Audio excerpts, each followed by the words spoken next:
বাগে জান্নাতের ফুল নিয়ে এসেছি, প্রিয় নবীর হাদিসে পাক নিয়ে এসেছি।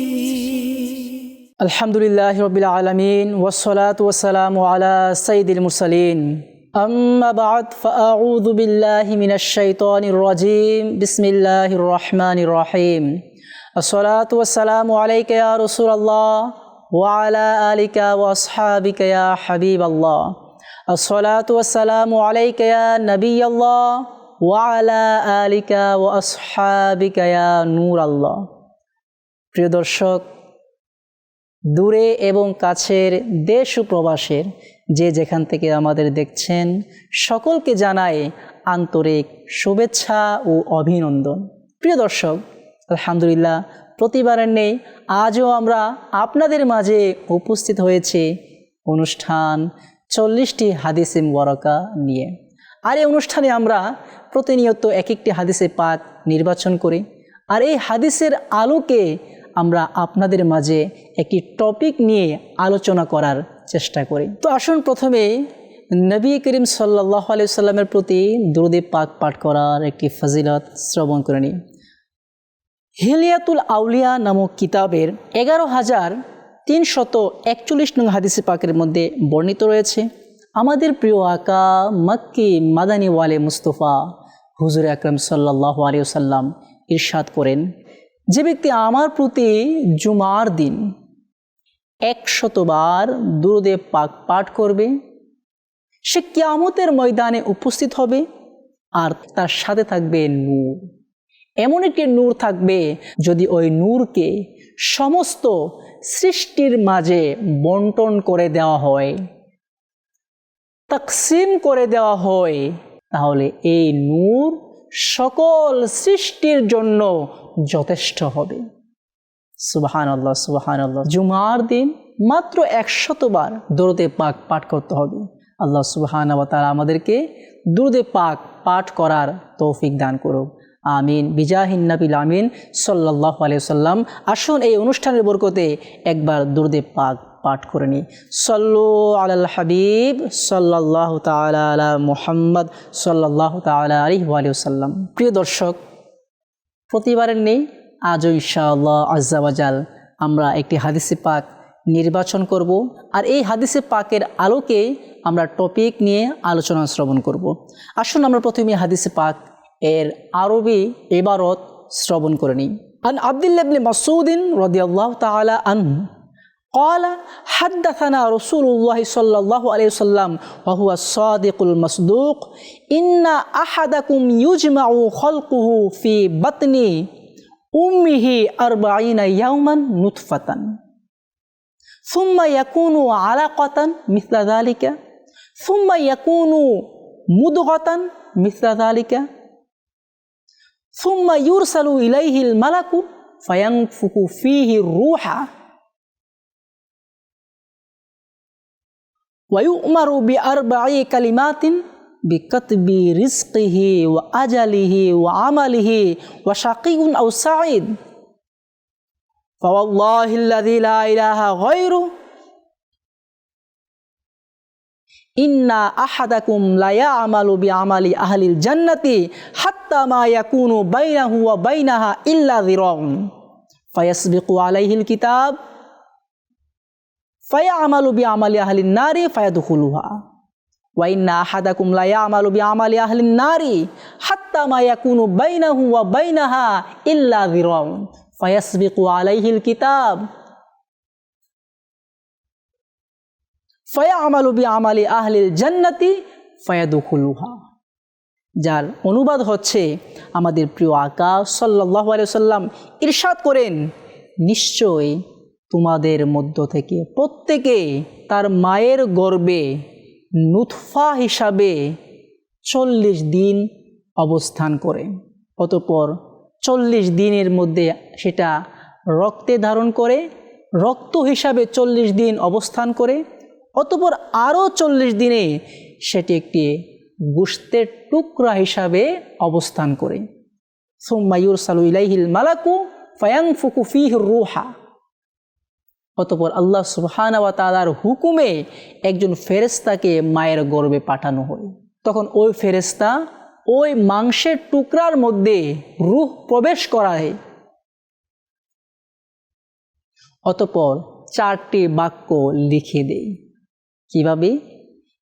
বিকাতবি রিজকিহি ওয়া আজালিহি ওয়া আমালিহি, তার রিজিক, তার কৃতকর্ম, তার মৃত্যু, তার ভালো মন্দ, এই 4টি বিষয় লিখে দেওয়া হয়। ফাওয়াল্লাহিল্লাযী লা ইলাহা গায়রুহু, আল্লাহ পাকের শপথ, যিনি ব্যতীত কোনো ইলাহ নেই, যিনি ব্যতীত কোনো মাবুদ নেই, ইন্না আহাদাকুম লা ইয়ামালু বিআমালি আহলিল জান্নাতি, তোমাদের মধ্য থেকে অনেকে জান্নাতের আমল করবে। নেক আমল করতে করতে এমন পর্যায়ে সে চলে যাবে যেমন তার মাঝে এবং জান্নাতের মাঝে 1 গজ পার্থক্য আছে। অর্থাৎ সে এত পরিমাণে ইবাদত করবে যে সে যেন জান্নাতের 1 হাত দ্বার প্রান্তে আছে। কিন্তু ইরশাদ হচ্ছে ফায়াসবিকু আলাইহিল কিতাব, তখন তার তকদীরে যা লেখা ছিল, তার কিতাবে যা লেখা ছিল সেটা তার সামনে আসবে। ফায়ামালু বিআমালি আহলি নারি ফায়াদখুলুহা, অতঃপর সে গুনাহ করবে, জাহান্নামে যাওয়ার মতো আমল করবে, অতঃপর সে জাহান্নামে প্রবেশ করবে।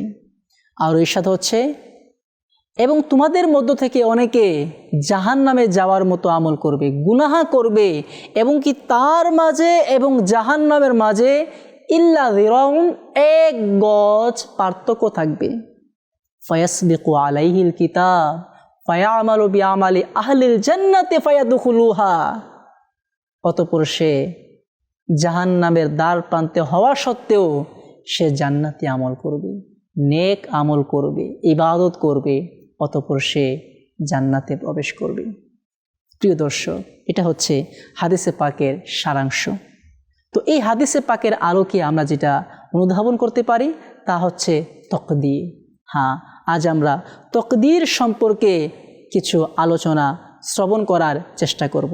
সল্লু আলাল হাবিব সাল্লাল্লাহু তাআলা আলা মুহাম্মদ সাল্লাল্লাহু আলাইহি ওয়াসাল্লাম। তকদীরের ব্যাপারে আল্লাহ সুবহানাহু ওয়া তাআলা সূরা কমর এর 49 নং আয়াতের মধ্যে ইরশাদ করেন, ইন্না কুল্লা শাইইন খলাকনাহু বিকদর।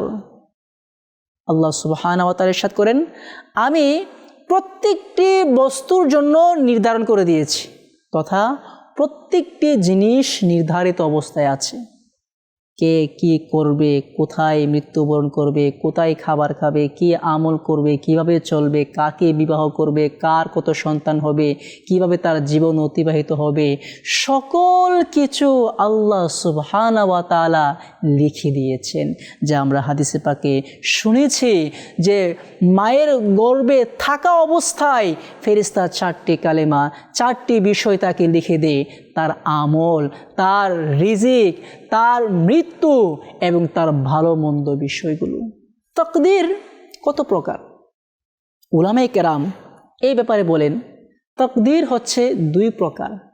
এক ধরনের তকদীর হচ্ছে তকদীরে মুবাররাম, দ্বিতীয়ত হচ্ছে তকদীরে মুআল্লাক।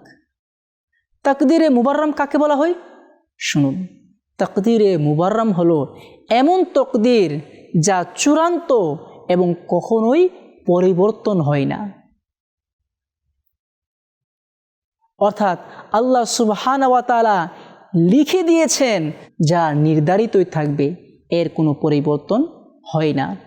আর অপরটি হচ্ছে তকদীরে মুআল্লাক। তকদীরে মুআল্লাক হচ্ছে যা ফেরেশতাদের খাতায় লেখা থাকে। আর এই প্রকারের তকদীর দোয়া ও বিভিন্ন আমলের মাধ্যমে পরিবর্তন হয়। হ্যাঁ, তকদীরে মুবাররাম পরিবর্তন হয় না। যেমন মানুষ মৃত্যুবরণ করবে, এটা চূড়ান্ত লিখে হয়ে গিয়েছে, এটা কখনো পরিবর্তন হবে না। যেটা আল্লাহ সুবহানাহু ওয়া তাআলা লিখে দিয়েছেন, এটা কখনো পরিবর্তন হবে না। তবে হ্যাঁ, তকদীরে মুআল্লাক এটা পরিবর্তন হবে। কিসের মাধ্যমে? দোয়ার মাধ্যমে, বিভিন্ন আমলের মাধ্যমে। আমরা শুনেছি দান সদকা করার দ্বারা হায়াত বৃদ্ধি পায়, আমরা শুনেছি অমুক ইবাদত করার ফলে হায়াত বৃদ্ধি পায়, অমুক ইবাদত করার ফলে এমন কিছু সাধন করা যায়, অর্জন করা যায়। এটা হচ্ছে তাকদীরে মুআল্লাক। প্রিয় দর্শক, আমরা এখন শুনলাম তাকদীর ব্যাপারে, যে তাকদীরকে ভয় করা প্রয়োজন। আল্লাহ পাক আমার আপনার ভাগ্যে কি লিখে রেখেছেন সেটা আমি আপনি জানি না। এজন্য আমাদেরকে নেক আমল করতে হবে, আল্লাহ পাকের সন্তুষ্টিমূলক আমল করতে হবে। আমরা কিতাবে শুনেছি যে মানুষ সে এত ইবাদত গুজার হবে, এত নেক মানুষ হবে, এত নেক আমল করবে যে তার এবং জান্নাতের মাঝখানে 1 গজ 1 হাত দূরত্ব থাকবে, কিন্তু তার তাকদীরে লেখা ছিল সে জাহান্নামী। অতঃপর 1 গজ দূরে থাকা সত্ত্বেও সে গুনাহ করবে, আল্লাহ পাকের নাফরমানি করবে, অতঃপর সে জাহান্নামে প্রবেশ করবে।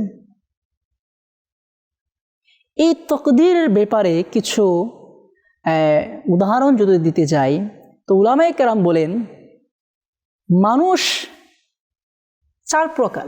এক প্রকার মানুষ হচ্ছে যারা মুসলমান হয়ে জন্মগ্রহণ করে এবং মুসলমান হয়ে ইন্তেকাল করে, নাম্বার 1।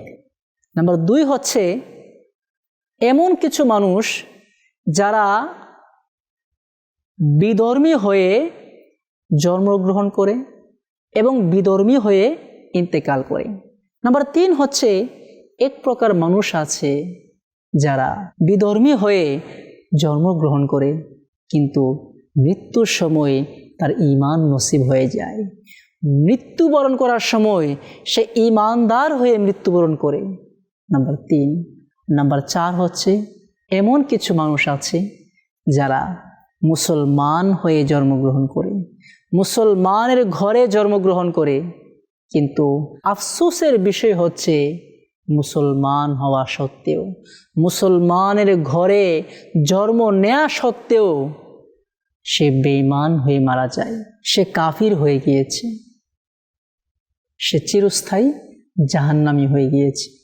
এজন্য আমাদেরকে তাকদীরকে ভয় করা প্রয়োজন, যে আল্লাহ পাক আমার তাকদীরে কি রেখেছেন সেটা আমি আপনি বলতে পারি না। প্রিয় দর্শক, হতে পারে আমাদের অন্তরের কুমন্ত্রণা আসতে পারে, ওয়াসওয়াসা আসতে পারে, একটু দ্বিধাবোধ হতে পারে, সংশয় হতে পারে, কি যে আল্লাহ পাক যেহেতু লিখে দিয়েছেন আমি অমুক হব, আমার স্থান অমুক জায়গায় হবে, তাহলে আমার ইবাদত করা দ্বারা কি ফায়দা হচ্ছে, আমল করার মাধ্যমে কি ফায়দা হচ্ছে? আল্লাহ পাক যদি আমাকে জান্নাতে লিখে রাখেন, আমি যদি গুনাহ করি তারপরও জান্নাতে যাব। আল্লাহ পাক যদি আমাকে জাহান্নামে রেখে রাখেন, আমি যদি নেক আমল করি তারপরও জাহান্নামে যাব। আল্লাহ সুবহানাহু ওয়া তাআলা যে লিখে দিয়েছেন, এটা আল্লাহ পাকের নিজ জ্ঞানে লিখে দিয়েছেন। আল্লাহ পাক জানেন যে আপনি অমুক আমল করবেন আর অমুক আমল করার ফলে আপনি জাহান্নামে যাবেন, এটি আল্লাহ পাক পূর্বে থেকে জানেন। আল্লাহ সুবহানাহু ওয়া তাআলা জানেন যে আপনি এই আমল করবেন, অমুক আমল করবেন, আল্লাহ পাক জানেন বিদায় পূর্ব থেকে লিখে দিয়েছেন। এখন আপনি এটা মনে করতে পারবেন না যে আল্লাহ পাক লিখেছেন বিদায় আমি এমন হয়েছি, না, কখনো না। আল্লাহ পাক জানেন আপনি এমন করবেন, এজন্য লিখেছেন। এটা হচ্ছে আপনার ঈমানের সাথে জড়িত তাকদীর। এই ব্যাপারে শরহে আকাইদে নসফি যে কিতাব আছে, যা দাওয়াত ইসলামের দর্সে নিজামিতে পড়ানো হয়, এখানে একটি বাব, একটি অধ্যায় আছে এই ব্যাপারে, তাকদীরের ব্যাপারে, যে আল্লাহ পাক যা লিখে দিয়েছেন তাই তো হবে। এখন আমার আপনার আমল করা দ্বারা কি হবে, জান্নাত জাহান্নামের কি হবে? তো আকাইদে নসফির মধ্যে বিশদভাবে বর্ণনা করা দেওয়া হয়েছে যে আল্লাহ পাক পূর্ব থেকে জানেন যে আমি আপনি কি আমল করব। আল্লাহ পাক জানেন বিদায় আমার আপনার তাকদীরকে লিখে দেওয়া হয়েছে। তবে তাকদীরে মুআল্লাক যে বিষয়টি, এটি আমি আপনি ইবাদত করার মাধ্যমে, দোয়া করার মাধ্যমে, নেক আমল করার মাধ্যমে এই তাকদীরে মুআল্লাক পরিবর্তন হওয়া সম্ভব। আল্লাহ সুবহানাহু ওয়া তাআলা ইরশাদ করেন, ওয়ামা আসাবাকুম মিন মুসিবাতিন ফাবিমা কাসাবাত আইদিকুম যা তোমাদের কাছে মুসিবত আসে এগুলো তোমাদের হাতের কৃতকর্ম। যা আল্লাহ পাক সুস্পষ্টভাবে ইরশাদ করে দিয়েছেন, আমি যদি জাহান্নামে যাই এর কারণ হচ্ছে আমি নিজে জাহান্নামের আমল করেছি, আমি নিজে অপরাধ করেছি, পাপ করেছি, গুনাহ করেছি, অবিচার করেছি, অন্যায় করেছি, আর তার ফলশ্রুতি জাহান্নামে যেতে হবে। এখানে তাকদীরের কোনো বিষয় নেই, যে এখানে আল্লাহ পাকের কোনো বিষয় নেই যে আমি জাহান্নামে যাব, আল্লাহ পাক লিখেছেন বিদায়, এমনটা কিছুই নয়। আল্লাহ পাক ইরশাদ করে দিয়েছেন, ওয়ামা আসাবাকুম মিন মুসিবাতিন ফাবিমা কাসাবাত আইদিকুম, যা তোমাদের কাছে বিপদ আসে, যা তোমাদের কাছে মুসিবত আসে, এগুলোর জন্য তোমরা দায়ী, এগুলো তোমাদের হাতের কৃতকর্ম। প্রাণপ্রিয় ইসলামী ভাইয়েরা, এটাই হচ্ছে বাস্তব বিষয়। সল্লু আল্লাহ হাবিব সাল্লাল্লাহু তাআলা আলা মুহাম্মদ সাল্লাল্লাহু আলাইহি ওয়াসাল্লাম। প্রাণপ্রিয় ইসলামী ভাইয়েরা, আজ আমরা শুনলাম তাকদীরের ব্যাপারে। আসলে তাকদীর এটি ঈমানের একটি স্তর, যেটার প্রতি ঈমান রাখা আমাদের জন্য ফরজ। আর যেহেতু আজ আমরা তাকদীর সম্পর্কে কিছু আলোচনা শ্রবণ করেছি, আল্লাহ সুবহানাহু ওয়া তাআলা আমাদেরকে এই আকীদাকে নিজের মাঝে ধারণ করে জিন্দেগি অতিবাহিত করার তৌফিক দান করুন। আজ এ পর্যন্তই। সকলে ভালো থাকবেন, সুস্থ থাকবেন, আর মাদানী চ্যানেল দেখতে থাকবেন। সল্লু আলাল হাবিব সাল্লাল্লাহু তাআলা আলা মুহাম্মদ সাল্লাল্লাহু আলাইহি ওয়াসাল্লাম। বাগে জান্নাতের ফুল নিয়ে এসেছি, প্রিয় নবীর হাদিসে পাক নিয়ে এসেছি।